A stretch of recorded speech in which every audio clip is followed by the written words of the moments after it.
gente está chegando na fase final da nossa sala, né? Semana passada a gente começou a falar sobre a Igreja de Cristo, é um dos assuntos das nossas aulas, da nossa apostila.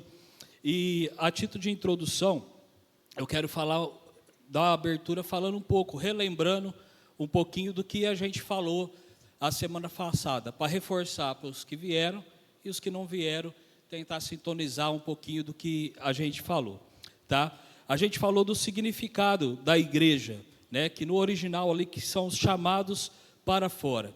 Então a igreja ela não é um prédio, ela não é uma organização humana, mas ela é o povo da aliança, o povo que é unido pelo Espírito Santo e redimidos pelo Jesus Cristo. Em 1 Pedro, a gente viu 1 Pedro 2, de 9 a 10, que fala assim: vós, porém, são raça eleita, sacerdócio real, nação santa, povo de propriedade exclusiva de Deus, a fim de proclamardes as virtudes daquele que vos chamou das trevas para a sua maravilhosa luz. Vós sim, que antes não eres povo. Então a gente passou de uma condição de não povo, a igreja passou para a condição de um povo de Deus. Um povo que foi chamado das trevas agora para a luz com um propósito. A igreja ela tem um propósito de proclamar as virtudes de Cristo. A igreja ela possui duas características, a gente viu isso também. Ela é una e ela é universal. Ela é una porque ela não importa a placa da igreja, não importa a denominação. Para Deus existe apenas uma única igreja, que está espalhada aí em várias denominações. Ela é universal por causa disso. Ela é composta por uma multidão de pessoas. A gente viu isso em Apocalipse, de todas as nações, tribos, povos, línguas. Então a igreja, ela é uma só, ela não tem exclusividade de igreja, não é só a presbiteriana que é salva, não é só a Assembleia que tem salvos, não é só batistas que são salvos e etc. Mas a igreja é um povo só, uma só. A gente viu também que a igreja existiu em dois tempos da história, no Antigo e no Novo Testamento, antes de Cristo e depois de Cristo. No Antigo Testamento a gente viu que ela era resumida ali, a nação de Israel. Funcionava através de ritos, de símbolos, de ordenanças que apontavam a Cristo. E a salvação era através do Messias que viria. Agora não. O foco agora é a expansão para todos os povos, não só limitado ao povo de Israel. As cerimônias antigas foram abolidas, o culto nosso agora ele é racional, é uma adoração em espírito e em verdade também. E a fé, a salvação agora vem pela fé no Messias que já veio. A igreja é o povo de Deus e Deus preserva esse povo durante toda a história. A gente viu que Cristo ele é o cabeça da igreja e ele também é a pedra angular. Ele é o cabeça da igreja, porque lá em Efésios fala que Efésios 1, 22 e 23 fala: e pôs todas as coisas debaixo dos seus pés, e para ser o cabeça sobre todas as coisas, e o deu à igreja. O que significa ser cabeça? A autoridade suprema. Cristo governa a igreja. A igreja ela não se rege por ela mesma, ela não é autônoma, ela não institui as suas próprias leis, mas as suas leis têm que estar baseado na palavra de Deus, porque Cristo governa essa igreja através das Escrituras, e ela é aplicada aos nossos corações pelo Espírito Santo. A igreja, pastores, seus líderes, presbíteros, são apenas ministros, servos dessa palavra, não são donos da igreja. A igreja não tem dono a não ser Jesus Cristo.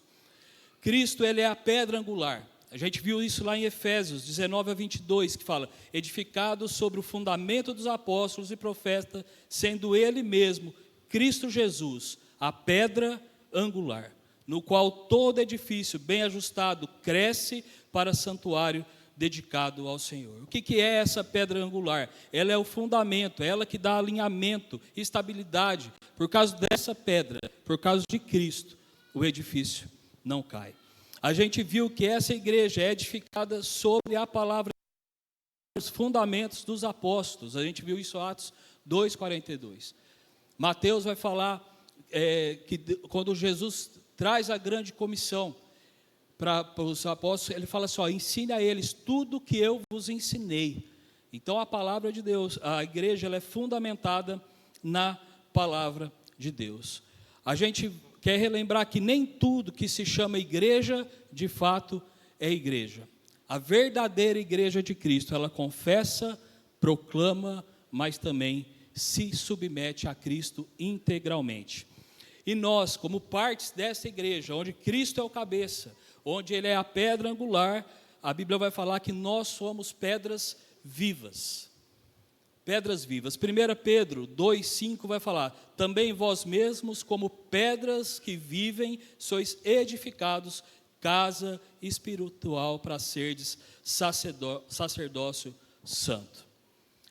Esse edifício vivo que a Bíblia vai falar para nós é que cada crente é uma pedra viva, usada por Deus para a construção dessa igreja. Então todos somos casa de Deus, um povo de uma igreja viva, onde nós precisamos viver em unidade, onde todos são iguais. Todos são iguais, independente da universalidade, né? Que se fala, tem pessoas com dons diferentes, com cultura diferente, mas somos todos unidos pelo mesmo fundamento, que é Cristo. Diferente da forma que a gente pensa, que a gente age, como que cada um tem o seu dom, o que nos une aqui é Cristo. Nós somos diferentes demais uns dos outros, alguns até muito diferentes uns dos outros. Porém, o que nos une é Cristo, é o propósito, é o fundamento. Por isso que a igreja é alicerçada e fundamentada em Cristo Jesus. A igreja, ela não existe para entreter ou para seguir as modas da cultura. A gente viu que ela pertence a Cristo, ela vive por Cristo e ela existe para proclamar a glória de Cristo. Sem Cristo, querido, não há igreja, não há vida e não há esperança. Foi uma forma bem resumida do que a gente viu na semana passada. Hoje, a gente vai ver qual que é o caráter dessa igreja e quais são as marcas dessa igreja também.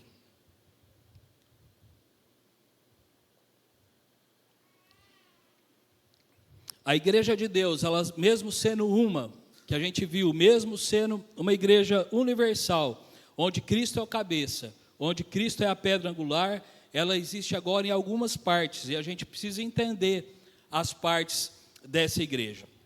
A apostila traz para nós que ela é uma igreja militante e também uma igreja triunfante. Então, o que é a igreja militante? Ela é composta de todos os crentes vivos nesse mundo, que ainda estão lutando contra a carne, contra o pecado, contra o mundo, contra Satanás. Todos os crentes vivos. Então, nós somos o quê? Uma igreja militante. Você está vivo aí? Amém? E tem um monte de gente morta, que ninguém falou. Então, nós somos a igreja militante. São os crentes que ainda estão vivos, que congregam em todas as igrejas locais, independente da sua localização, da sua denominação e da sua localidade.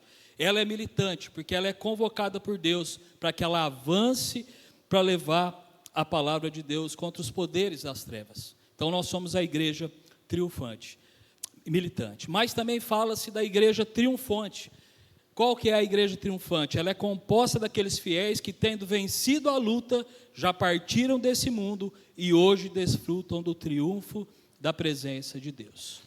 Irmãos queridos nossos, que lutaram, que trabalharam, que serviram, mas agora hoje já estão vivendo na glória, junto com o Pai. São tantos da nossa igreja que já fazem parte dessa igreja triunfante. Ela é confirmada em Hebreus para nós, Hebreus 12, 22, 23. Hebreus 12, 22, 23 fala assim, mas tendes chegado ao monte Sião, e a cidade do Deus vivo, a Jerusalém celestial, e as incontáveis hostes de anjos, e a universal assembleia, e a igreja dos primogênitos arrolados nos céus, e a Deus, o juiz de todos, e aos espíritos dos justos aperfeiçoados. Então nós temos uma galera aqui da igreja, que já está lá, triunfante, curtindo a glória junto com o Senhor.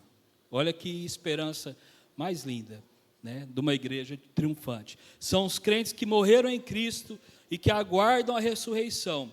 Ela é triunfante, porque a batalha já está ganha nos céus. Já está lá, vivendo com Cristo. Fala-se da igreja invisível. O que é a igreja invisível? é a perfeita, completa igreja de todos os tempos, compostas por militantes e triunfantes. É a igreja que não podemos ver, ela é o verdadeiro corpo de Cristo, onde só os eleitos poderão ser arrolados. Essa igreja invisível, queridos, ela é composta por militantes e triunfantes. É uma igreja que só o Senhor conhece. Nós temos irmãos esparramados para todos os lados, que nós não conhecemos. Nós temos irmãos que não sabem ainda nem que são irmãos, mas que são escolhidos de Deus. Essa é a igreja invisível, mas também tem a igreja visível, que é essa aqui, a igreja que pode ser vista. São os membros da igreja, mas elas podem adentrar, inclusive, dentro dessa igreja visível, não eleitos. Talvez pessoas que participam, mas que não são eleitas. Essa é a igreja visível, é essa que a gente vê. É essa que eu estou tendo o privilégio de ver aqui de frente com todos. Essa é a igreja visível. São partes da igreja que se unirão na vinda do Senhor Jesus. Quando houver a ressurreição dos mortos, o nosso encontro com o Senhor, para com Ele a gente ficar para sempre, e com todos os irmãos de todas as épocas e de todas as partes do mundo. 1 Tessalonicenses 4, 16 a 18 vai falar isso. 1 Tessalonicenses 4, de 16 a 18, fala: porquanto o Senhor mesmo, dada a sua palavra de ordem, ouvida a voz do arcanjo e ressoada a trombeta de Deus, descerá dos céus, e os mortos em Cristo ressuscitarão primeiro. Depois nós, os vivos, o que ficarmos, seremos arrebatados juntamente com eles entre nuvem para o encontro do Senhor nos ares, e assim estaremos para sempre com o Senhor. É também a nossa esperança de estar ali junto. A igreja militante, ela se expressa aqui nesse mundo por meio de várias igrejas particulares. Essa é a igreja militante. Hoje nós fazemos parte da igreja militante e da igreja visível, que são organizadas, que são estruturadas em vários locais, que vai reunir fiéis de todo mundo para poder cultuar a Deus, para poder serem instruídos pela palavra e também para poder celebrar os sacramentos. Elas são organizadas e tem membros que são afiliados. A gente tem vários membros aqui, mais de 400, uma turma que está querendo chegar agora também. Ela tem a sua direção, ela tem a sua liderança espiritual, ela tem a sua liderança administrativa, que vai promover cultos de adoração, que vai celebrar os sacramentos, que vai anunciar o evangelho e que vai praticar boas obras. Essa é a função da igreja visível e da igreja militante. Elas têm aspecto estrutural e organizacional, mas jamais a gente deve confundir a igreja como um clube ou como uma empresa. A igreja são arroladas de pessoas vivas, pessoas eleitas pelo Senhor, onde o amor ele vai estar sempre em primeiro lugar, ou onde ele precisa estar em primeiro lugar nas nossas vidas. Essas igrejas locais podem ser mais ou menos puras. Interessante a gente escutar isso, né? Que as igrejas elas podem ser mais ou menos puras. Depende de quê, então? Depende de quão pura é a pregação do evangelho que ocorre nessas igrejas. Depende de como a pregação ela é feita, como ela é levada, como o evangelho é levado, como a palavra de Deus ela é levada. Aí vai definir o quão pura de fato ela é. Depende das celebrações corretas dos sacramentos. E depende do exercício da disciplina entre os seus membros. A igreja ela é mais ou menos pura quando ela tem uma boa pregação, quando os sacramentos eles são feitos das formas corretas, e quando o exercício da disciplina aos seus membros são feitas em amor, e a gente vai ver isso um pouco mais para frente.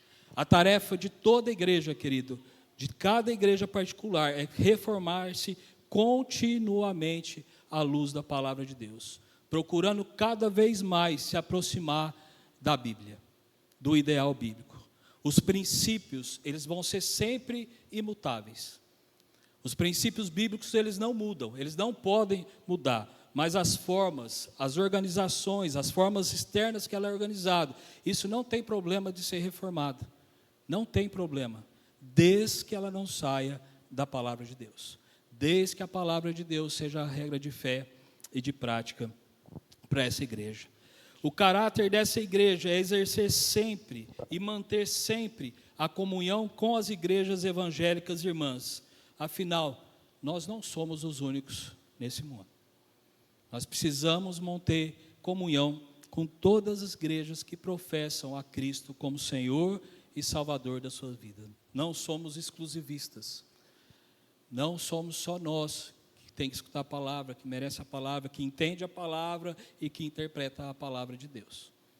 Talvez nós chegamos próximo, temos uma doutrina muito boa, uma palavra muito boa, mas não é só nós. Então isso a gente precisa manter a comunhão com essa igreja. Então quais são as marcas da igreja de Cristo? A gente viu o caráter dessa igreja, mas quais agora são de fato as marcas da igreja de Cristo? Primeiro, a fiel pregação da palavra. A palavra de Deus, ela é o grande meio de manutenção da igreja. A manutenção da sua igreja, a continuidade da sua igreja, o crescimento da sua igreja, ele se dá através da fiel pregação da palavra de Deus. E quem nos ensina isso é o próprio Jesus em João 8, 31, 32. Fala assim, disse, pois, Jesus aos judeus que haviam crido nele: se vós permanecedes na minha palavra, sois verdadeiramente o quê? Meus discípulos. Nós só somos igreja, nós só somos discípulos se a gente permanecer aonde? Na palavra de Deus. E conhecereis o quê? A verdade. E a verdade vai te libertar. Então, a primeira marca de uma igreja é o quanto ela é fiel às Escrituras, o quanto ela é fiel a essa palavra. João 8,47 também vai falar: quem é de Deus, ouve as palavras de Deus. Quem é de Deus, ouve as palavras de Deus. Outra marca da igreja de Cristo, além da fiel pregação, é a correta ministração dos sacramentos. É outra marca da igreja de Cristo. Nós, aqui, presbiterianos reformados, nós cremos apenas em 2 sacramentos.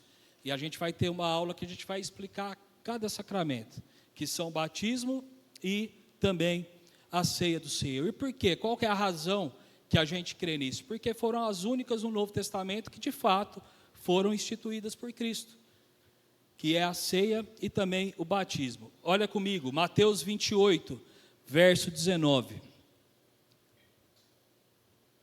Mateus 28, verso 19.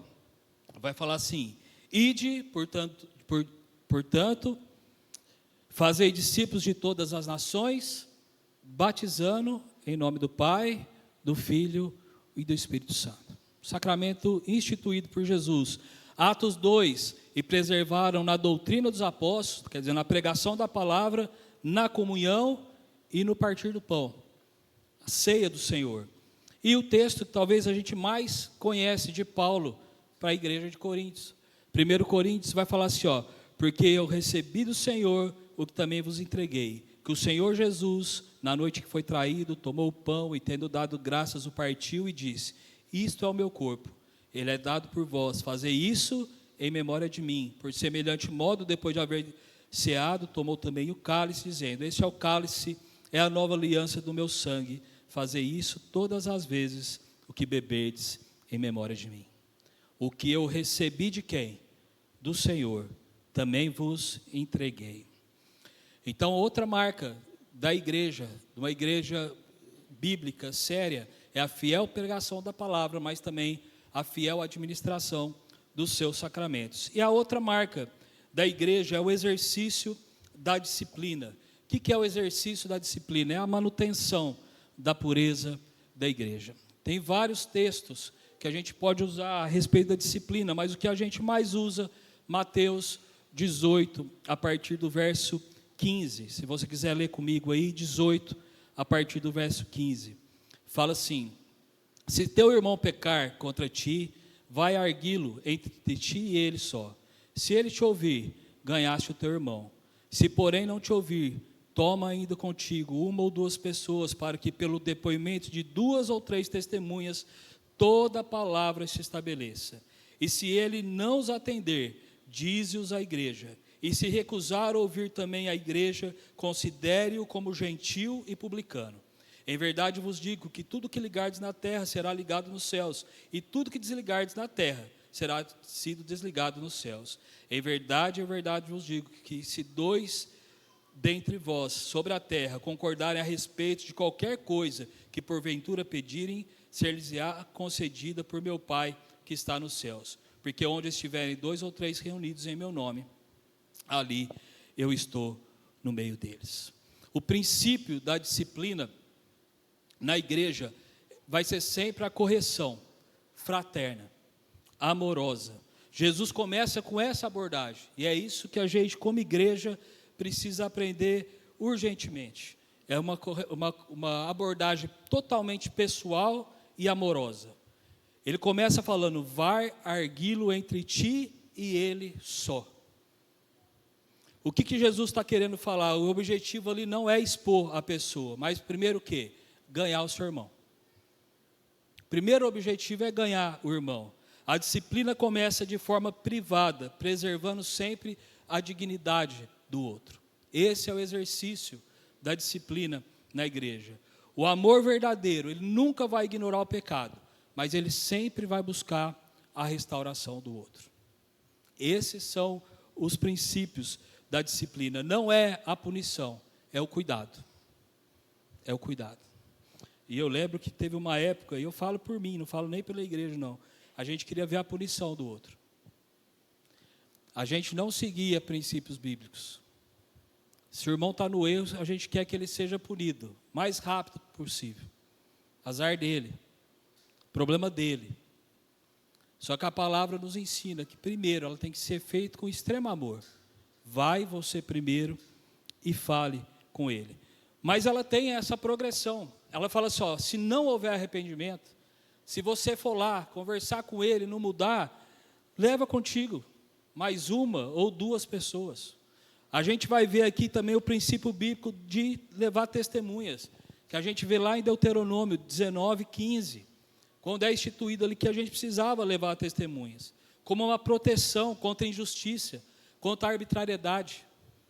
Vai você primeiro. Se ele não te escutou, não houve arrependimento, vai, leve mais um, para que confirme, tenha uma confirmação objetiva desse pecado. Isso mostra que a igreja precisa agir com ordem, justiça e também prudência. Ela precisa agir com ordem, justiça e também prudência. Só que se ainda persistir, o verso 17, Jesus vai falar, se persistir a recusa, agora vai e diz à igreja. Então a disciplina, ela não é individualista, mas ela é da igreja, ela é eclesiástica. Vai você primeiro, não resolveu, não teve arrependimento, chama mais 2, não resolveu, não houve arrependimento, agora a igreja, ela entra. Não é algo privado ou isolado. Disciplina não é cada crente fazendo o que acha certo, por conta própria. Nem uma correção feita só em âmbito pessoal. Eu vou resolver isso com Deus e pronto. Na fé cristã, na fé que a gente professa, ninguém vive a vida cristã de forma solitária.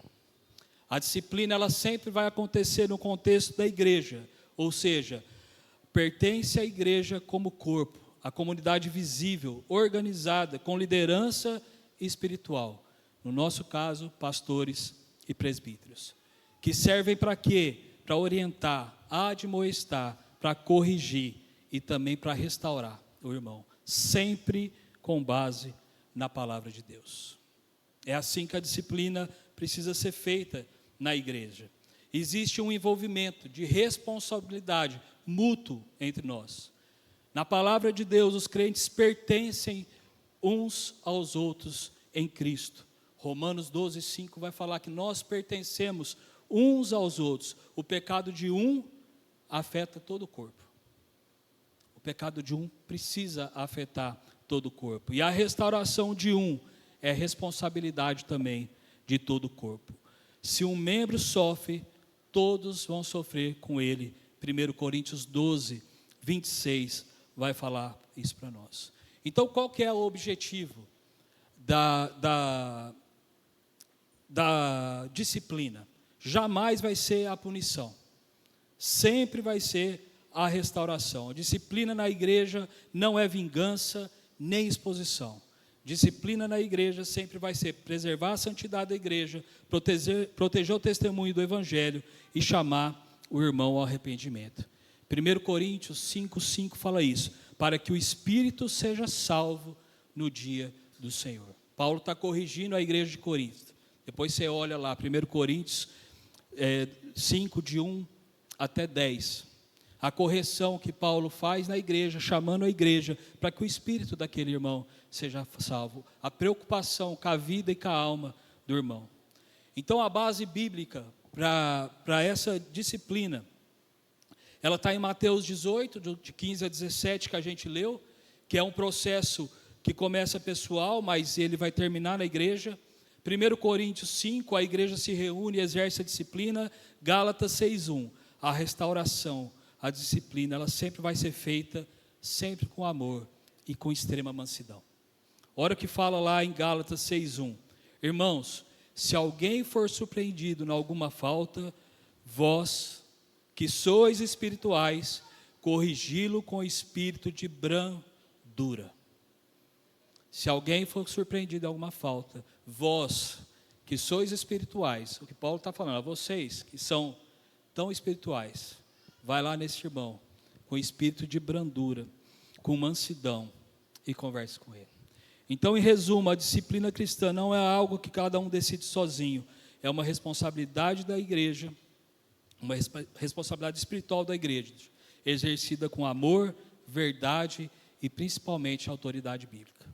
Amor, verdade e autoridade bíblica, com um objetivo, a restauração e a santidade. O objetivo é ganhar o irmão, preservar a pureza e glorificar a Cristo. Então, uma igreja, a marca de uma igreja bíblica é a fiel pregação da palavra de Deus, a correta administração dos sacramentos, batismo e ceia, e também o exercício da disciplina em amor feito pela igreja.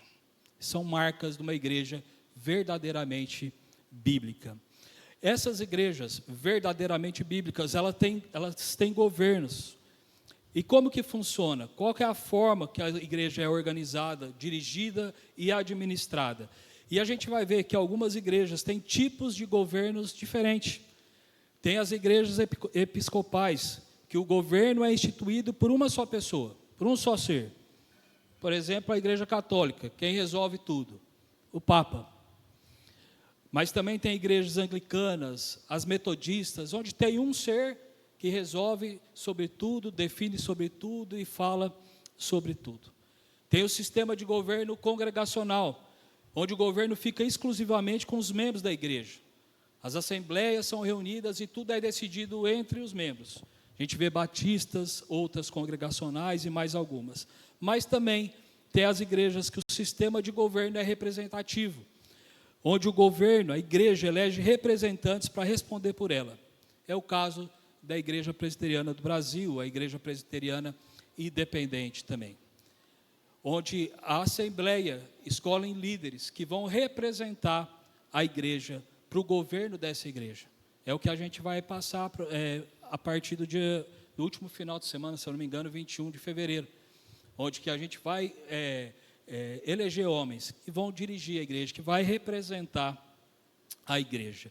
O governo da Igreja Presbiteriana, ela tem os seus pastores e seus presbíteros, onde formam o conselho da igreja, onde dirige a igreja, onde administra a igreja, onde toma as decisões da igreja. Ela tem a sua junta diaconal, que é responsável pelo zelo do culto, também pela assistência social, o cuidado com órfãos e viúvas. A gente tem as sociedades internas, né, SAFs, algumas igrejas ainda têm o PH, tem o MP, que é a União de Mocidade Presbiteriana, tem a UPA, que é a União Presbiteriana de Adolescentes. Hoje a gente tem uma fusão, né, de jovens aqui na igreja, e penso que isso é uma tendência que vem acontecendo, né? E a gente tem os conselheiros de cada ministério, a gente tem lideranças de cada ministério. Então, hoje, a liderança da igreja presbiteriana, ela é repartida, ela não é dividida. Porque muitas vezes a gente tem a ideia da divisão, né? A SAF tem o clube dela, O Ministério de Mulheres tem o clube deles.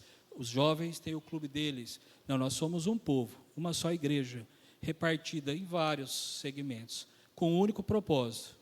Como igreja que é o quê? Glorificar o nome do Senhor.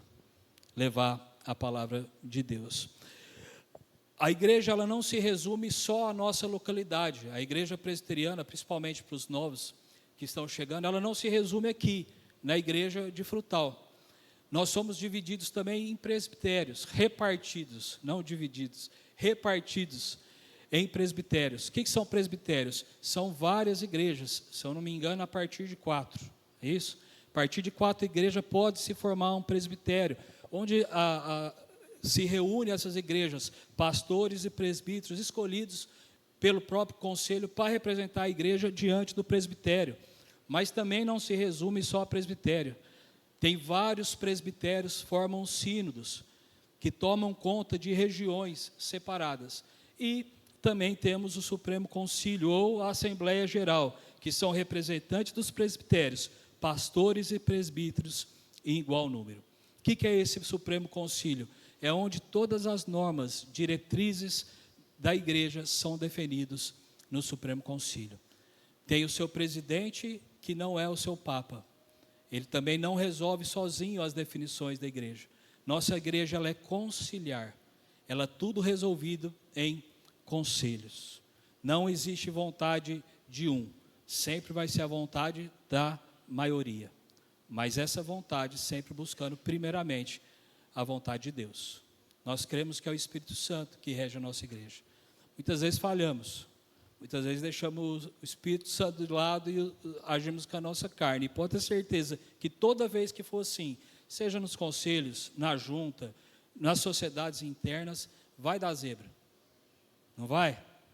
Quando a gente age da nossa vontade, vai dar ruim. Por isso que é uma igreja conciliar, onde a maioria resolve. A nossa igreja, ela é fundamentada numa Constituição.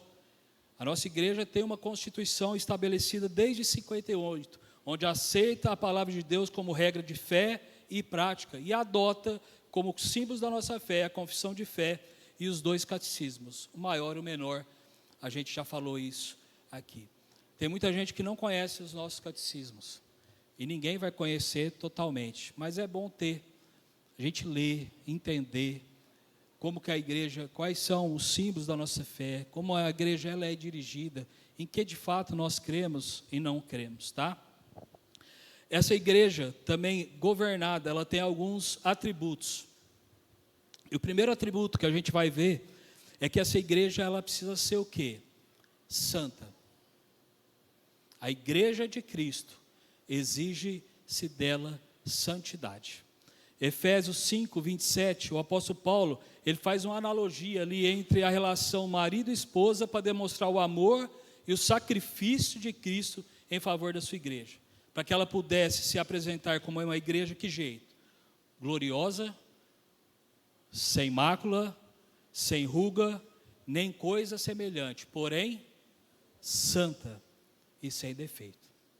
A igreja precisa se apresentar ao mundo dessa forma, gloriosa, sem mácula, sem ruga, nem coisa semelhante, porém santa e sem defeito. Então, o que significa dizer uma igreja santa? O que significa dizer que eu e você precisamos ser santos, né? Significa que os que compõem essa igreja são santos, e que os ímpios não fazem parte da igreja do Senhor. Quem pratica impiedade não são parte da igreja de Cristo. Os santos que fazem parte da igreja são aqueles que, por causa do sacrifício vicário de Jesus, foram purificados por Cristo. E mostrado isso numa forma visível, que a gente vai estudar por meio do batismo. Foram justificados. Essa justificação não vem das suas próprias mãos, mas é imputada por parte de Cristo. Então, se há santidade em nós, se há justificação em nós, não é por nós mesmos, não é pelo que nós fazemos ou quem somos, são os méritos de Cristo. A substituição de Cristo na cruz, a sua morte vicária, nos elegeu e nos santificou, e também nos justificou. Filipenses 3,9 vai falar, a ser encontrado nele, não tendo a minha própria justiça, que procede da lei, mas que vem por meio da fé em Cristo. A justiça que procede de Deus se baseia na fé. Por essa razão, somos santos e sem defeitos. Quando Deus olha para nós, é como se Ele tivesse visto a gente através de uma lente. E essa lente é quem? É Cristo. Deus não olha o Davi. Ele vai olhar Jesus. Ele vai olhar Davi através de Jesus. Pelo sacrifício que Jesus fez por cada um de nós.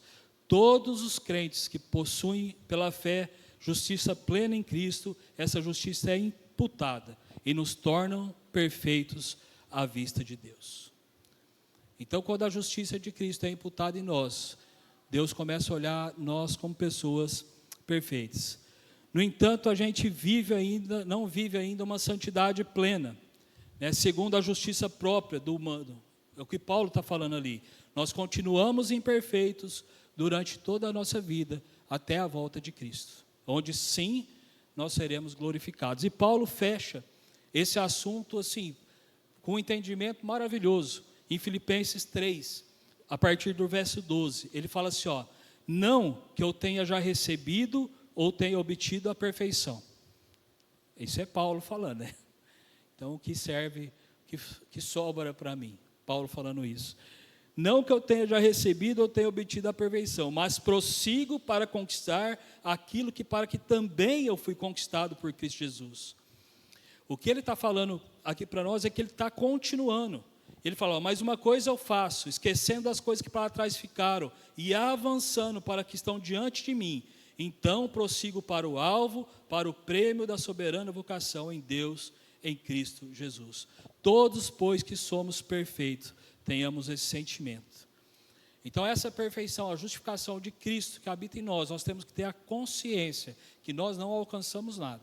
Se existe alguma coisa, foi imputada por Cristo, mas nós prossigamos, continuando, nos buscando essa santidade. Então, como que a gente encerra essa primeira parte para eu fazer o final da conclusão da igreja aqui? A igreja, ela é o povo eleito de Deus. Igreja é o povo eleito de Deus. Talvez, igual eu falei, tem gente aqui que talvez não foi eleita por Deus. Ela faz parte aqui dessa igreja visível. Mas a igreja de Cristo é aqueles que foram eleitos, aquele que Jesus morreu por eles. A igreja não é um prédio nem uma instituição humana, mas o povo que Deus escolheu. Ela existe por iniciativa de Deus. A igreja, ela é o corpo de Cristo, onde Cristo é o seu cabeça. A igreja, ela é una, santa, universal e apostólica. Ela é uma porque há uma só igreja verdadeira.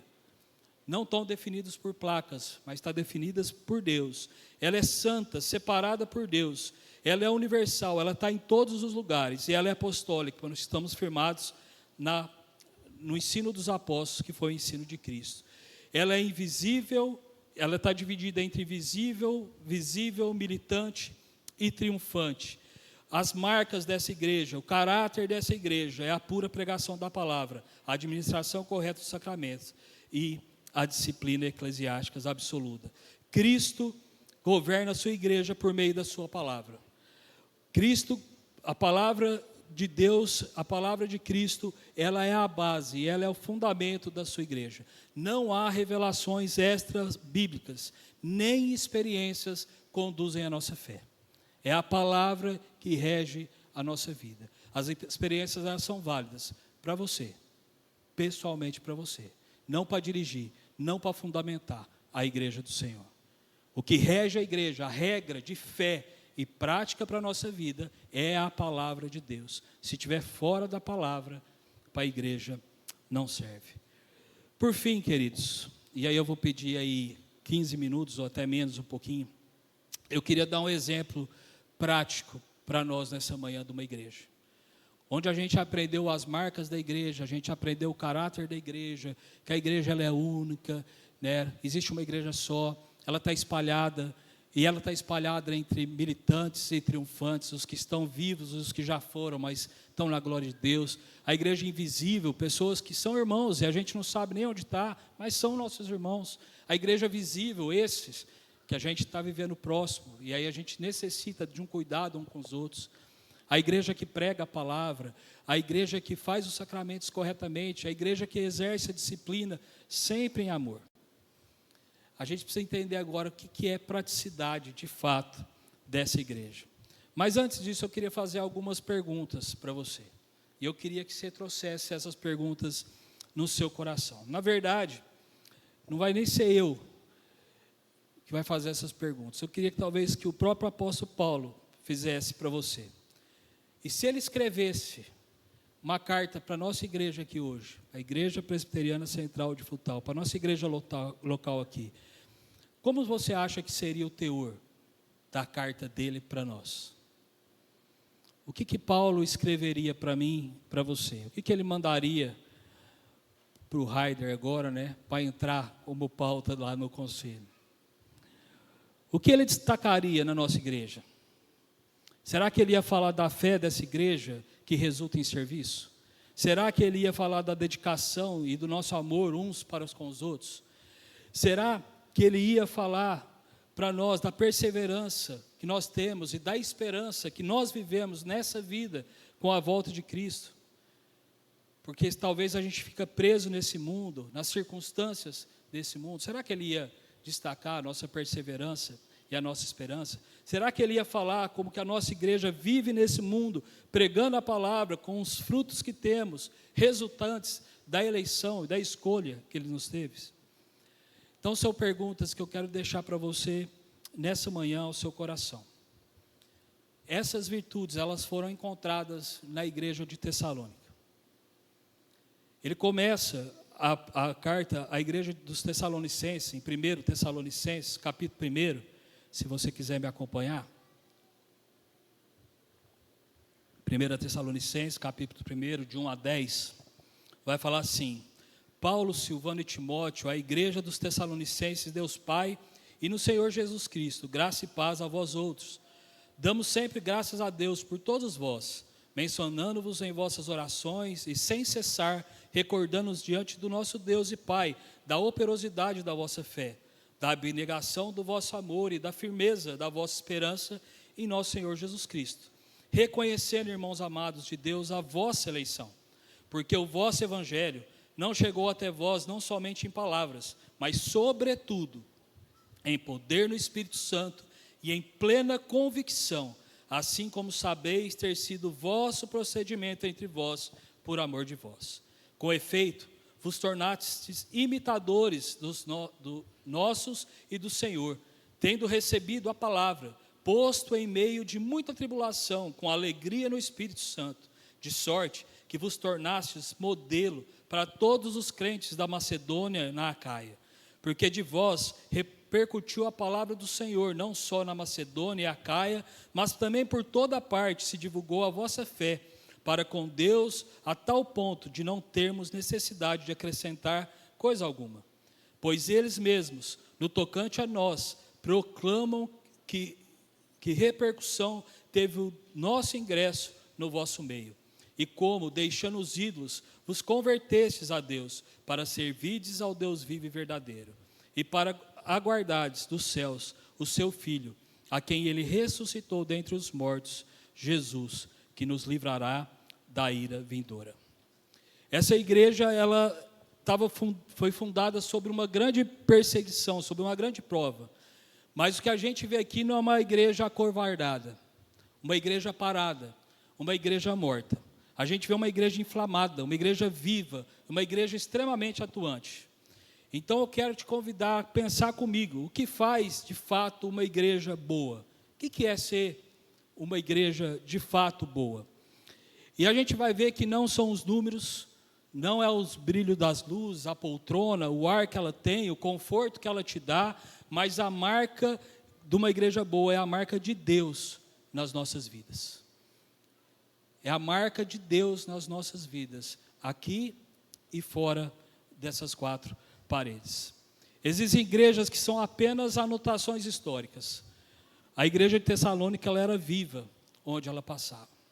Tem igreja que vive apenas do seu passado, essa não, ela era viva.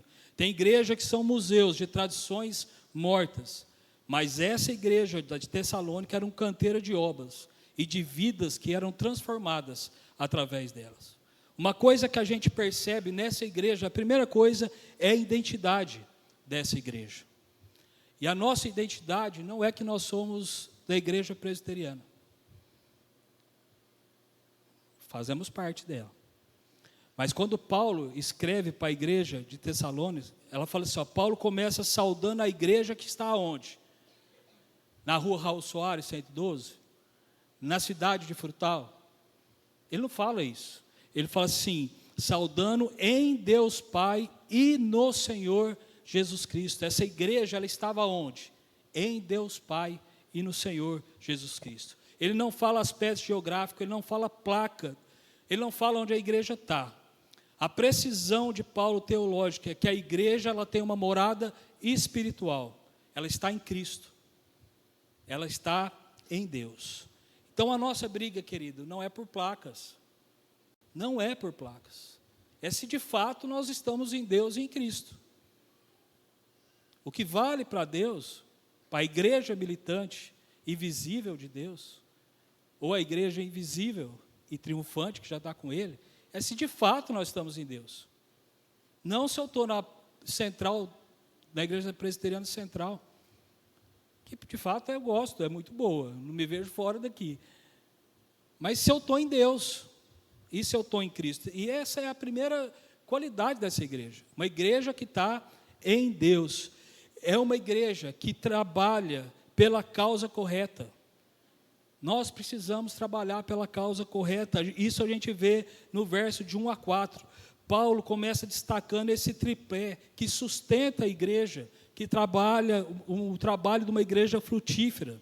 Ele elogia as suas virtudes e as suas marcas. Ele fala assim, ó, Paulo inicia dando graças, ele é o fundamento da gratidão.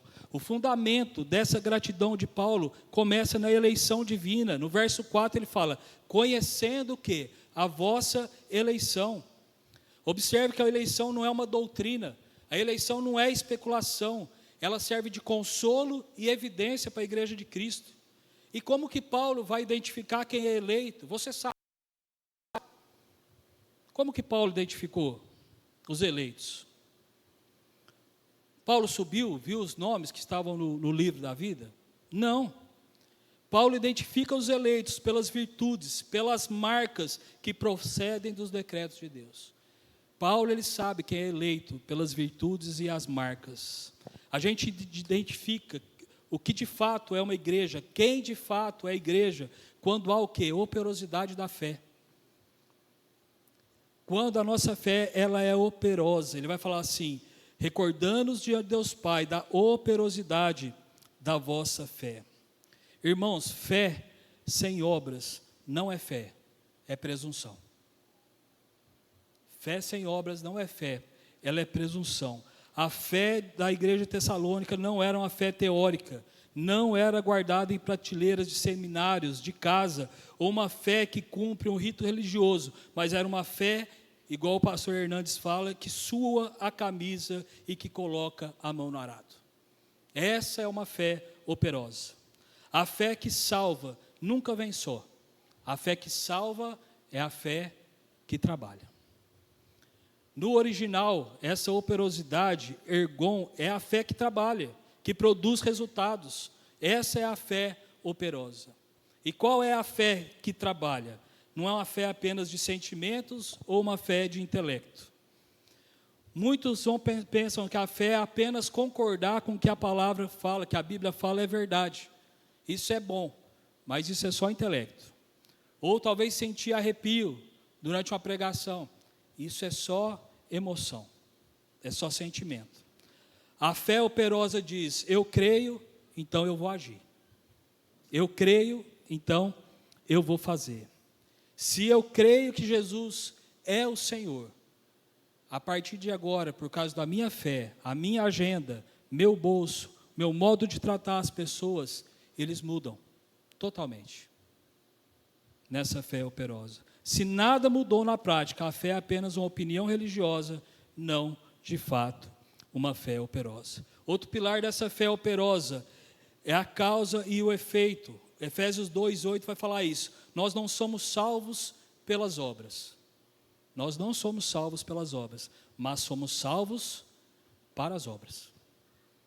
Nós não somos salvos pelas obras, mas somos salvos para as obras. A fé é a raiz, é algo invisível, e a operosidade, o trabalho, são os frutos. Esses são vistos. Uma árvore viva, ela tem que dar frutos. Uma fé viva, ela precisa trabalhar. Outro pilar dessa fé, que a igreja precisa de ter, é o seu suor. A fé operosa é aquela que suja as mãos no serviço cristão. Em Tessalônica, a fé operosa deles se manifestavam dessa forma. Uma fé que suava. Eles falam que eles abandonaram os ídolos. Isto custou caro para eles, o abandono dos ídolos. Eles ajudavam uns aos outros na perseguição. Eles pregavam o evangelho mesmo correndo risco de morte. Uma fé que trabalhava. Isso é operosidade. É uma fé que não se cala diante do medo e não se acomoda diante do confronto. Ela não fica confortável. O exemplo prático, talvez, da fé, eu queria que você imaginasse um homem que diz ter fé, que a ponte é segura. Ele vai atravessar uma ponte, ele tem fé que ela é segura, mas ele se recusa a atravessá-la. Isso é uma fé intelectual. Ele não está provando, de fato, a ponte. Agora tem um homem que põe o pé na ponte e caminha até o outro lado. Isso é uma fé, de fato, operosa. A fé exige trabalho. A fé exige provas. A fé exige obras. Se você, nessa manhã, fosse processado, se você fosse processado em um tribunal por você ser cristão, se você fosse processado por ser crente, ia ter provas, obras suficientes para te condenar, ou você seria absolvido por falta de evidências? Se você fosse condenado como cristão, pelas suas obras, haveria obras, para te condenar como cristão, ou você ia ser absolvido por falta de evidências? A gente conhece de fato que é uma igreja, quando ela tem uma fé operosa, mas também a gente conhece a igreja, quando ela tem a abnegação do amor. O verso 3 vai falar assim: recordando-os diante do nosso Deus e Pai, da operosidade da sua fé e também da abnegação do vosso amor. A palavra que é ágape, é o amor que se sacrifica, que serve ao irmão sem esperar nada em troca deles. Eles não amavam por conveniência, eles amavam por sacrifício. O amor que não custa nada, ele não vale nada. O amor que não te custa nada, ele não vale nada. Um amor que se cansa pelo outro, é o amor prático de quem cuida do irmão e quem estende a mão. E são marcas da igreja. Um amor ágape que se sacrifica um pelos outros. Mas também a gente conhece quem de fato é a igreja, quem de fato faz parte da igreja, quando há uma firmeza na esperança. O verso 3 continua, fala da operosidade da vossa fé, da abnegação do vosso amor, mas também vai falar da firmeza da vossa esperança no nosso Senhor Jesus Cristo. Essa igreja não esperava uma melhora de governo, da economia, da vida, das circunstâncias. Ela esperava o Rei da Glória. Ela espera o Cristo. A esperança deles não era um otimismo barato, mas uma esperança firmada em Deus, na volta de Cristo. Não era um otimismo humano, mas a perseverança de quem sabe que Cristo vai voltar, mesmo se o mundo estiver desabando, mesmo que as coisas estão acontecendo. Eles tinham a convicção da volta de Cristo. Eles tinham a certeza e viviam na esperança, na expectativa da volta de Cristo. Eles não estavam presos nas circunstâncias. Olhe para a sua vida hoje, querido. Nessa manhã eu queria que você analisasse a sua vida. Sua fé tem mãos e pés? A sua fé tem mãos e pés?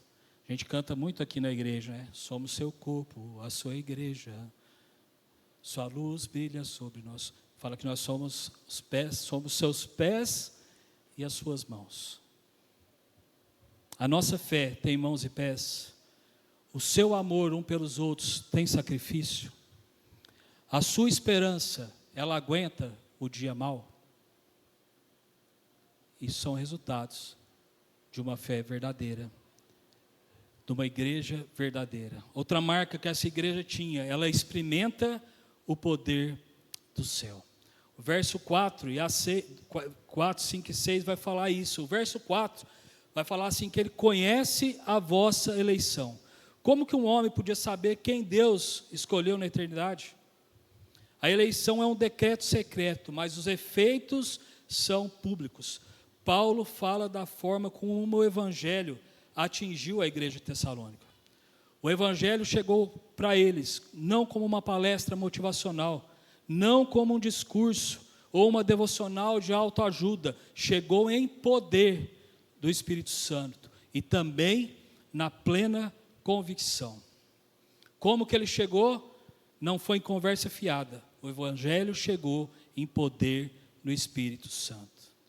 Meu querido, quando a palavra é pregada fielmente, o Espírito Santo ele vai carimbar a verdade no nosso coração, no coração do eleito, em plena convicção. Como que o evangelho foi recebido ali por eles? Em meio a muita tribulação. O texto vai falar no verso 6 que eles receberam essa palavra em meio à tribulação. Mas preste atenção, o sinal da bênção de Deus aqui não foi a ausência de problemas, mas foi a alegria em receber essa palavra, mesmo no meio de sofrimento. Quem recebe a Cristo apenas por prosperidade, não foi convertido. Foi apenas convencido em um marketing extremamente barato. Tem muita gente que tem informação, mas não tem transformação. Tem muita gente que tem recebido como marketing a palavra de Deus, mas não tem transformação. Outra marca dessa igreja é que ela ecoa a voz de Deus. Versos 7 e 8 vai falar: de sorte que vos tornastes o modelo para todos os crentes da Macedônia e da Acaia, porque de vós repercutiu a palavra do Senhor, não só na Macedônia e Acaia, mas também por toda a parte divulgou a sua fé com Deus, a tal ponto de não termos necessidade de acrescentar coisa alguma. O resultado de uma conversão real, de uma igreja real, é que o crente ele se torna o quê? Modelo. Paulo diz que eles tornaram exemplo para todos os crentes da região. O verso 8 vai falar que a palavra de Deus, desse povo que era modelo, ecoou. No original fala isso, ecoou, como se fosse um trovão ressoando, como se fosse uma trombeta tocando. A igreja bíblica, ela não precisa de estratégia de marketing. Se ela tem vida, é a maior estratégia de marketing que ela tem. A gente não precisa preocupar com as mídias sociais, apesar que elas ajudam. Mas a maior estratégia da igreja é a vida com Deus que ela tem, ela precisa ter vida. A vida desses irmãos de Tessalônica era tão impactante que Paulo diz: nós não temos necessidade de dizer coisa alguma. É como se o pastor Anderson e o Nasser não tivesse necessidade de pregar mais. Porque a vida do povo pregava tanto, e eles chegavam a falar assim: eu não preciso pregar mais, esse povo já está pregando. O Deus da vida deles está pregando para o povo como eles são. Paulo fala isso, nós não temos necessidade de pregar mais. Esse povo eleito, eles entenderam, e agora eles pregavam. A vizinhança sabia quem eles criam, porque viam como eles viviam. O testemunho deles era melhor que pregação. A igreja de Tessalônica era um amplificador de Deus, e o testemunho deles era extremamente forte. O pastor Hernandes fala isso, que a nossa vida deve ser o sermão mais eloquente, mais convincente que a gente possa pregar. A nossa vida é o sermão mais convincente que a gente possa pregar. De nada adianta ter uma Bíblia bacana, de luxo, de estudo, se a gente tem um coração de pedra no peito. O mundo não quer ouvir os nossos discursos. O mundo, ele quer ouvir as nossas cicatrizes de santidade. Eles querem ver as nossas cicatrizes de santidade. E finalizando, essa igreja, ela vive na expectativa da glória de Deus. O verso 9 e 10 fala isso.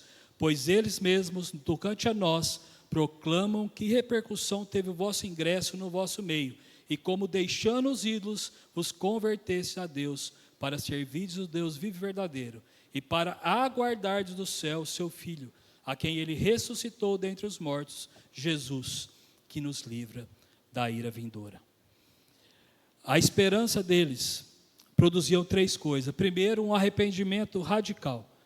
Eles deixaram os ídolos. A conversão não é adicionar Jesus à nossa vida de pecados. A conversão é a gente deixar as coisas de lado, abandonar os ídolos, tudo que tem nos prendido, tudo que tem nos tomado à frente de Jesus. Isso é um arrependimento radical de quem espera, aguarda a volta do Senhor. É abandonar os ídolos para abraçar o Salvador. Se você se diz que é cristão, mas ainda cultua seus ídolos secretos, você de fato não se converteu. Era também uma igreja definida por seu serviço fiel. Vai falar, para servirdes ao Deus vivo e verdadeiro. Os cristãos, o verdadeiro crente, o verdadeiro cristão é um escravo de Cristo pelo amor. E eles vivem essa expectativa da volta de Cristo. E guardardes dos céus o seu Filho. O cristão vive com o olhar no horizonte. Ele sabe que o mundo vai passar e ele espera aquele que um dia vai nos resgatar. Aquele que vai nos livrar da ira vindoura. Paulo acaba assim essa parte. Aquele que vai nos livrar da ira vindoura. O inferno, ele é real. O juízo para a igreja, ele é certo. Mas louvado seja o nome do Senhor, que nós temos um escape, que é Jesus de Nazaré. Aquele que bebeu o cálice da ira por nós, para que nós pudéssemos beber o cálice da sua graça. Eu concluo fazendo uma pergunta para você nessa manhã.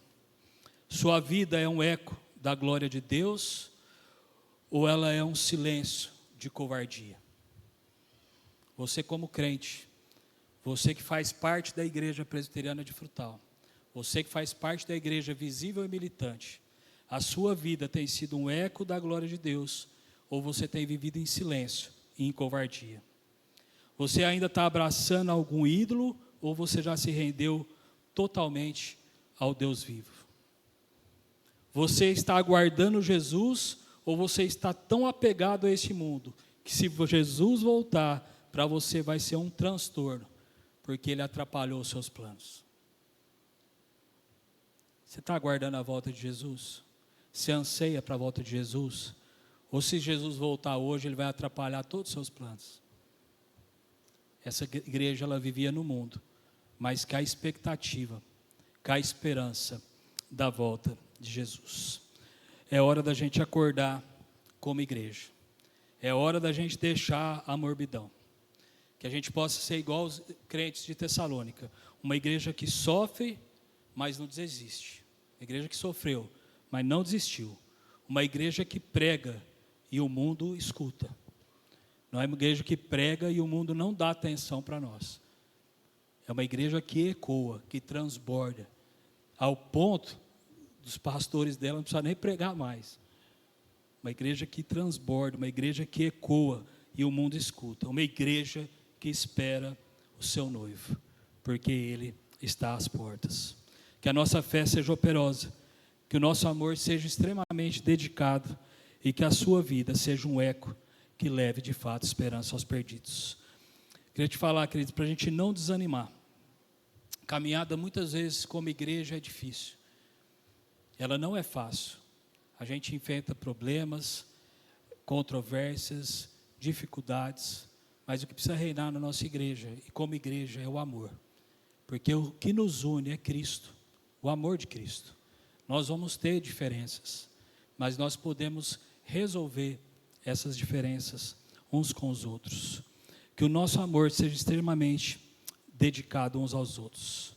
E o que a gente precisa lembrar é que a gente não faz parte só da Igreja Presbiteriana Central. A gente precisa lembrar que a gente está em Deus Pai e em Cristo Jesus. O fato da gente estar em Deus Pai e estar em Cristo, nós somos seguros e principalmente como igreja, nós somos amados de Jesus. Todos são amados de Jesus. Pastor Anderson não é mais amado por Jesus do que eu.